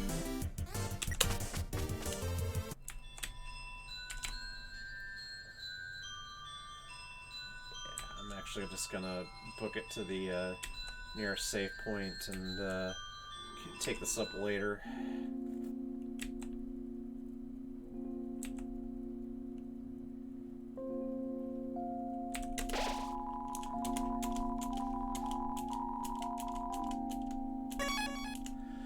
Alright, well, I put in 2 hours today. I feel like that's a good solid block. Well, this is Frisk, and I hope to catch some of you later. Bye.